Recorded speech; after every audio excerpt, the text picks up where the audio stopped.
Vous êtes peut-être en train de gâcher votre vie, et vous ne le savez même pas. Chaque jour, vous vous réveillez, vous vous habillez, vous respirez, vous marchez dans ce monde avec l'impression de fonctionner. Mais à l'intérieur, quelque chose hurle. Vous n'avancez pas. Vous donnez aux autres. Vous écoutez leurs problèmes. Vous vous souciez de leurs regards, de leurs attentes, de leurs humeurs, pendant que vous vous abandonnez lentement, inexorablement.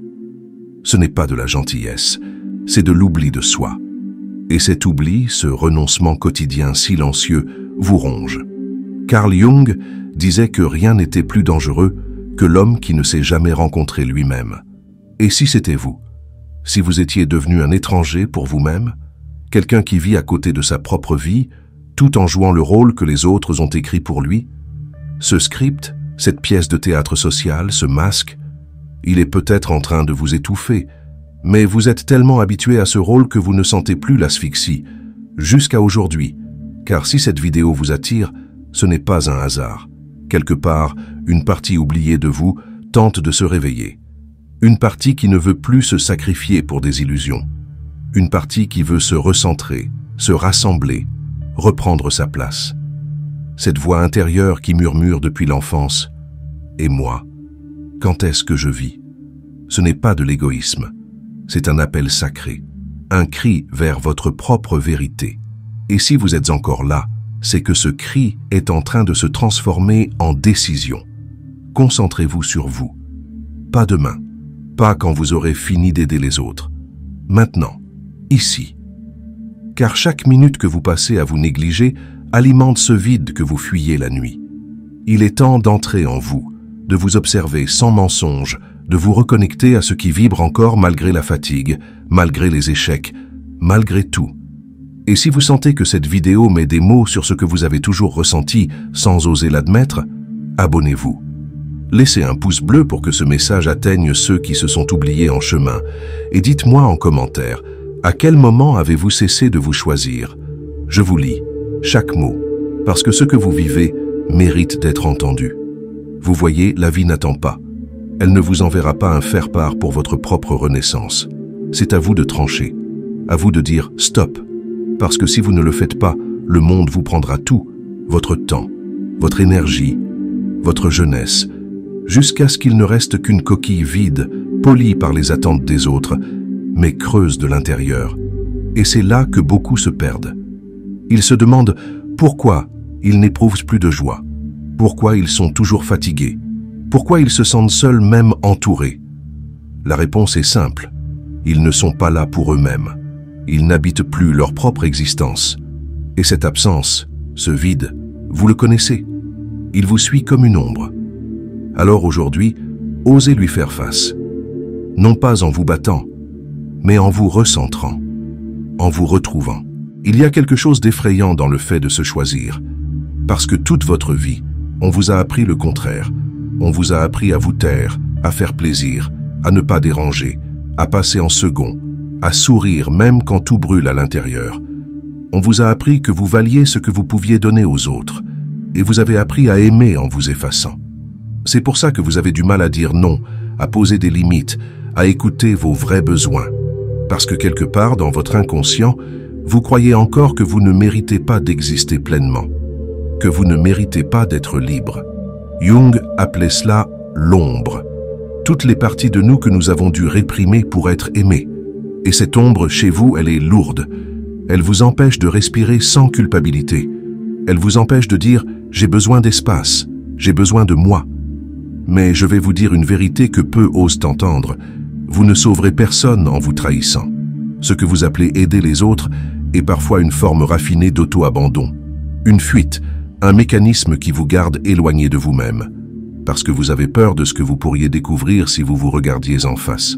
Peur de la colère que vous refoulez, peur du vide que vous ressentez, peur de réaliser que vous n'avez jamais vraiment vécu pour vous. Mais cette peur, vous ne pouvez plus l'éviter. Elle est en train de prendre toute la place. Elle colore vos journées. Elle rend vos relations fades, vos projets stériles, votre joie inaccessible. Vous vous sentez vidé et vous ne comprenez pas pourquoi. Vous vous dites que vous êtes fatigué, que vous avez juste besoin de vacances. Mais non. Ce n'est pas la fatigue du corps, c'est l'épuisement de l'âme, l'usure d'un cœur qui donne sans retour, la lassitude d'une vie qu'on traverse sans jamais l'habiter. Et tout cela pour être accepté, pour être aimé. Mais quel est le prix? Jusqu'où êtes-vous prêt à vous perdre pour ne pas être rejeté? Qui seriez-vous si, pour une fois, vous arrêtiez de plaire? Si vous vous choisissiez même au risque de décevoir? Regardez honnêtement votre vie. Combien de vos choix ont été dictés par la peur?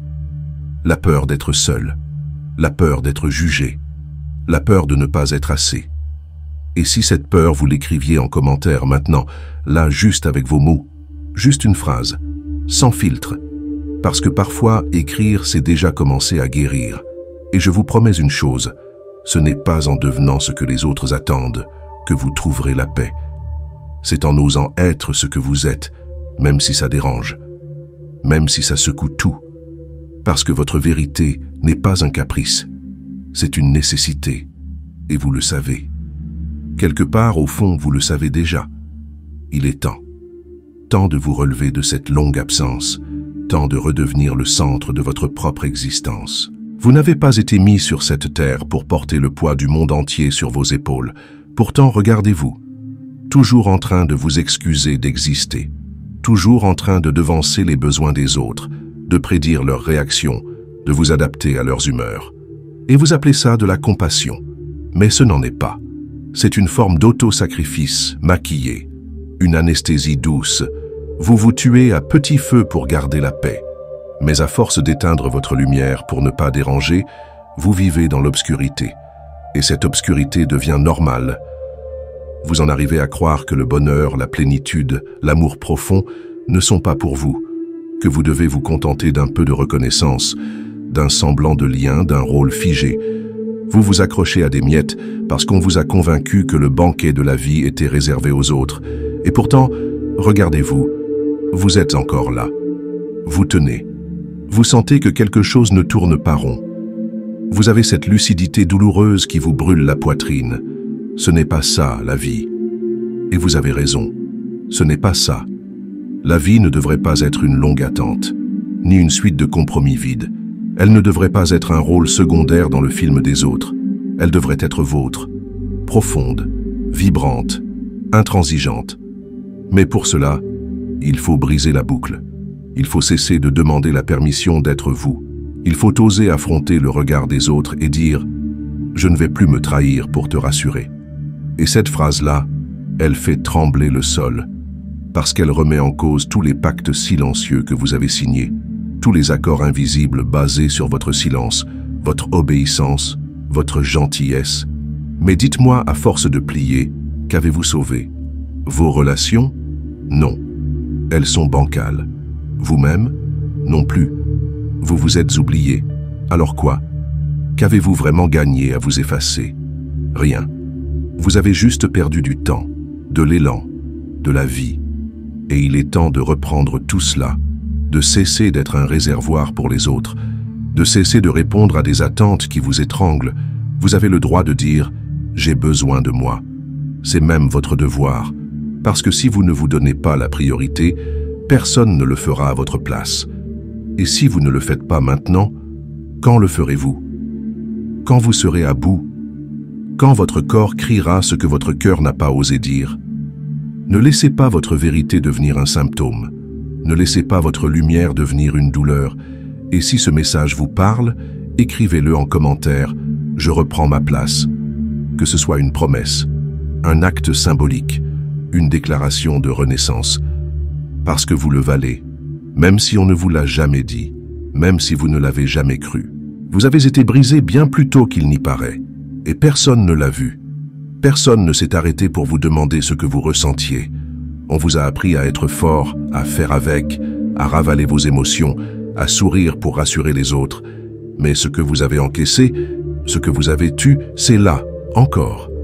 Comme une mémoire invisible logée dans chaque muscle de votre corps, comme un fantôme silencieux qui vous pousse à vous oublier, à faire passer les autres d'abord, à vous excuser d'avoir mal. Et ce mensonge est devenu votre normalité.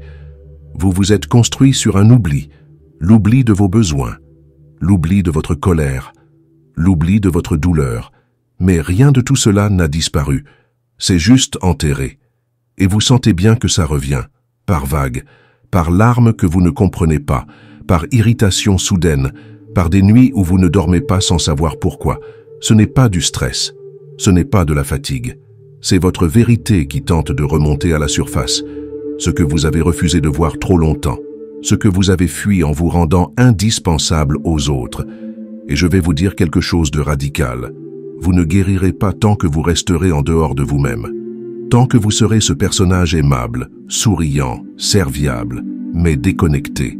Il faut rentrer, dedans, en profondeur. Et cela fait peur, oui, parce qu'à l'intérieur il y a le chaos, les blessures qu'on n'a pas nommées, les absences qu'on n'a pas pleurées, les humiliations qu'on a minimisées. Mais il n'y a pas d'autre voie. Vous ne pourrez pas vous reconstruire sans passer par cette traversée. Jung disait, ce n'est pas en regardant la lumière qu'on devient lumineux, mais en affrontant son obscurité. Voilà où vous êtes, à l'entrée de votre propre obscurité, et vous avez le choix, reculer, encore, ou plonger, enfin. Et si vous avez peur, c'est bon signe. Cela veut dire que vous êtes proche du cœur, proche de la vérité, proche de ce que vous avez toujours fui. Mais il n'y a pas d'autre issue, parce que ce n'est pas la vie qui vous oppresse, c'est votre résistance à vous rencontrer. Et vous le sentez, ce moment arrive, vous n'en pouvez plus de tricher, vous n'en pouvez plus de jouer un rôle, alors faites le pas, le vrai, le seul qui libère. Osez vous confronter à ce que vous ressentez réellement, sans filtre, sans jugement, juste vous, face à vous. Et si vous avez déjà commencé ce chemin, dites-le en commentaire. Juste ça. Je descends en moi. Ce sera votre repère, votre serment. Car plus vous vous fuyez, plus le monde vous devient étranger. Et plus vous vous retrouvez, plus tout reprend sens. Ne sous-estimez pas ce voyage. C'est peut-être le plus sacré que vous ferez. Il y a des vérités qu'on porte depuis l'enfance, mais qu'on enterre sous des années de silence. Parce que les regarder en face, c'est comme ouvrir une porte sur un monde qu'on n'a jamais eu le droit d'habiter. Ce monde, c'est vous. Ce que vous auriez été si on vous avait laissé tranquille. Si on ne vous avait pas dit, trop tôt, tais-toi, sois gentil, ne fais pas de vagues. Vous avez été formaté pour être supportable, aimable, prévisible. Mais à l'intérieur, il y avait ce feu sacré que Jung appelait l'individuation, ce processus mystérieux par lequel l'âme cherche à devenir entière. Et ce feu, vous l'avez ignoré parce que vous ne saviez pas qu'il brûlait pour vous. Mais aujourd'hui, il se rallume et il éclaire tout ce que vous avez laissé derrière, les rêves étouffés, les envies étranglées, les élans qu'on vous a appris à réprimer. Vous croyez peut-être que tout cela est perdu, que c'est trop tard, que vous êtes trop vieux, trop loin, trop cassé. Mais je vais vous dire quelque chose de violent et beau à la fois. Rien n'est perdu, tant que vous êtes vivant. Parce qu'il existe en vous un espace qui n'a jamais été abîmé, un sanctuaire intérieur que personne n'a pu toucher. Il est là, intact. Il vous attend.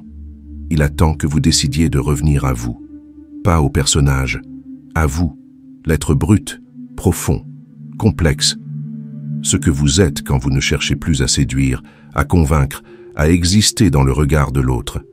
Et c'est ce retour-là qui change tout. Car tant que vous vivez pour être vu, vous vous condamnez à l'invisibilité intérieure. Vous serez entouré mais seul, aimé mais incompris, vivant mais vide. Vous sentez ce paradoxe? C'est lui qui vous tue à petit feu, ce double jeu entre le monde et vous. Il est temps d'y mettre fin, de sortir du décor, d'arrêter le théâtre, de regarder autour de vous. À qui donnez-vous votre énergie? À quoi servez-vous vraiment? À qui appartiennent vos journées, vos choix, vos pensées? À vous ou à une version trafiquée de vous, façonnée par la peur et le manque? Soyez honnête, brutalement.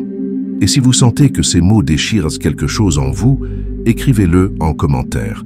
Je reviens à moi. Parce que parfois, une phrase suffit pour commencer le retournement.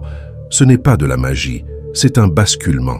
Un moment intérieur où l'on cesse de courir après le monde et où l'on revient habiter son propre souffle. Ce moment-là peut tout changer, parce qu'il ne vient pas de l'extérieur. Il vient de vous. et il est plus réel que tout ce que vous avez tenté de construire sans vous. Il y a un prix à payer pour revenir à soi. Un prix que peu de gens acceptent de payer parce qu'il ne ressemble pas à ce qu'on attend. Il ne s'agit pas de souffrir pour briller. Il ne s'agit pas de conquérir quelque chose à l'extérieur. Le prix, c'est la perte. La perte de ce qui ne vous ressemble plus. La perte de certaines relations, de certaines habitudes, de certains attachements profonds. C'est douloureux, oui, parce que ces choses-là, vous les avez construites pour survivre. Vous vous y êtes identifié. Et les lâcher, c'est comme mourir un peu. Mais ce n'est pas une vraie mort. C'est une mue, une traversée, et elle est sacrée. Jung disait que l'âme souffre toujours quand elle doit se séparer d'une image d'elle-même. Voilà ce que vous vivez peut-être, ce tiraillement entre ce que vous étiez et ce que vous êtes en train de devenir. C'est violent, mais nécessaire. Et si vous êtes honnête, vous sentez déjà que certains liens vous tirent vers le bas, que certaines relations ne vous nourrissent plus, mais vous consument, que certains rêves ne sont plus les vôtres, mais ceux qu'on vous a transmis par héritage, par pression, par peur. Alors oui, vous aurez à dire au revoir. À certaines versions de vous, à certains rôles, à certaines sécurités. Mais ce vide que ça crée n'est pas un mal. C'est l'espace nécessaire pour que le vrai puisse émerger. Il faut parfois que tout s'écroule pour que le vivant puisse respirer. Et cette respiration-là, elle est rare. Elle ne vient qu'à ceux qui osent s'écouter, qu'à ceux qui osent perdre pour se retrouver. Mais il y a un piège, le mental. Il voudra comprendre, anticiper, contrôler. Il voudra savoir où vous allez. Mais il n'y a pas de carte, pas de GPS, parce que ce voyage ne mène nulle part ailleurs que là, en vous. Il ne s'agit pas d'un résultat, il s'agit d'un retournement, un changement d'axe. Ce n'est plus « je vais réussir pour être aimé », mais « je m'écoute pour être en paix ». Et cette paix-là, elle est plus précieuse que n'importe quelle reconnaissance extérieure. Elle ne fait pas de bruit, mais elle éclaire tout. Elle ne vous rend pas célèbre, mais elle vous rend vrai. Et ce vrai-là, guérit. Il ne guérit pas tout, non. Il ne rend pas le monde plus doux, mais il vous rend solide, ancré, présent. Et cette présence, personne ne pourra plus vous la voler. Alors, si vous sentez que vous êtes prêt à perdre pour renaître, écrivez-le en commentaire. Je choisis le vrai. Parce que c'est un choix, un engagement intime, un serment que vous faites, non pas au monde, mais à cette part de vous qui attendait que vous reveniez. Et elle est là, silencieuse, mais vivante. Elle vous attend depuis toujours. Vous avez peut-être passé toute votre vie à espérer que quelqu'un vienne vous sauver. Qu'une personne, une rencontre, un miracle extérieur surgisse pour vous dire que vous avez le droit de vivre pour vous. Mais ce miracle, c'est vous. Il ne viendra personne. Pas comme vous l'attendiez. Pas avec des réponses toutes faites. Pas avec des solutions emballées dans la douceur.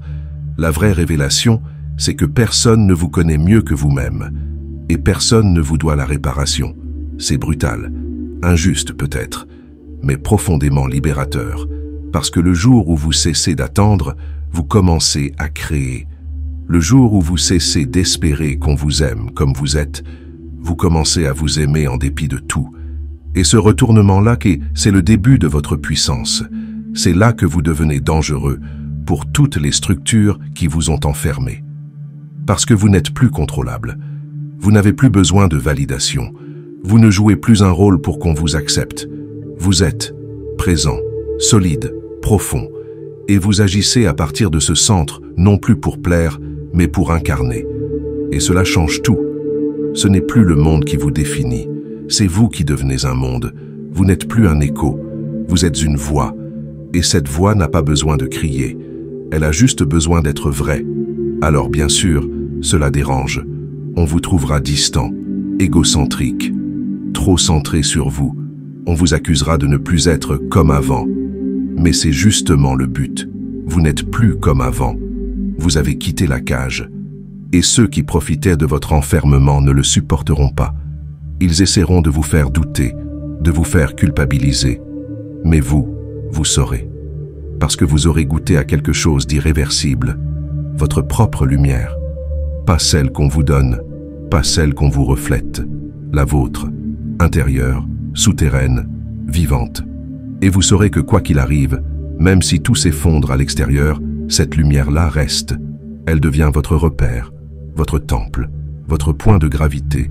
Vous n'aurez plus besoin de courir, de séduire, de mendier des miettes d'amour, parce que vous serez plein. Et ce plein-là, personne ne pourra le remplir à votre place. Il est à bâtir, chaque jour, par des actes simples, se respecter, se parler avec douceur, s'écouter, dire non, dire oui, marcher en conscience, revenir à soi, encore, encore, encore. Et si cette démarche vous parle, si vous sentez que quelque chose se stabilise en vous en m'écoutant, écrivez-le en commentaire. Je me choisis chaque jour. Ce sera votre ancrage, votre nouveau pacte, parce qu'on ne se trouve pas une fois. On se retrouve à chaque instant, dans chaque décision, dans chaque regard qu'on porte sur soi. Et maintenant que vous êtes là face à vous-même, une question demeure suspendue comme un battement de cœur. Qu'allez-vous faire de cette vérité? Car une fois qu'on a vu, on ne peut plus faire semblant. Une fois qu'on s'est rencontré, même un instant, il devient impossible de retourner vivre à la périphérie de soi. Vous êtes au seuil. Celui dont Jung parlait lorsqu'il évoquait l'âme qui se retourne vers elle-même, non par caprice, mais parce que le mensonge devient trop lourd. Le vieux costume vous étrangle. Les anciens récits ne tiennent plus. Il faut faire le saut, non pas vers quelque chose de spectaculaire, mais vers ce que vous avez toujours été, sans jamais vous l'autoriser. C'est là, devant vous. Ce n'est pas une montagne à gravir, c'est un dépouillement, une nudité radicale.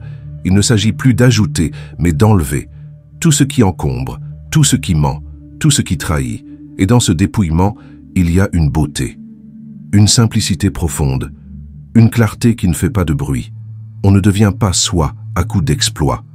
On devient soi dans le silence, dans l'écoute, dans les choix quotidiens, dans le respect de ses rythmes, dans l'audace de ne plus s'excuser. Ce n'est pas un acte, c'est une posture, une présence, une manière d'habiter son souffle sans peur. Et cette manière-là, elle vous appartient. Personne ne peut vous la donner. Personne ne peut vous l'enlever. Elle est vôtre, unique, intransférable. Et c'est cela, votre plus grande responsabilité. Ne plus vous trahir, ne plus vous abandonner, ne plus attendre que le monde vous dise comment exister. Car vous savez désormais, vous avez vu, ressenti, compris, et rien ne sera plus jamais comme avant. Alors posez-vous cette question, maintenant, à voix basse, les yeux fermés si vous le souhaitez. Qu'est-ce que je suis prêt à laisser derrière pour ne plus jamais me quitter? Cette question-là, elle est votre boussole. Elle fera le tri, elle fera le vide, elle fera le vrai. Et si vous sentez que ce voyage, ce retour, cette traversée vers vous-même n'est pas finie, alors la prochaine vidéo est pour vous. Elle s'affiche juste ici, et elle pourrait bien tout bouleverser encore davantage. Parce qu'il y a en vous une force que rien n'a jamais pu éteindre, et il est temps, vraiment temps, de la laisser vivre.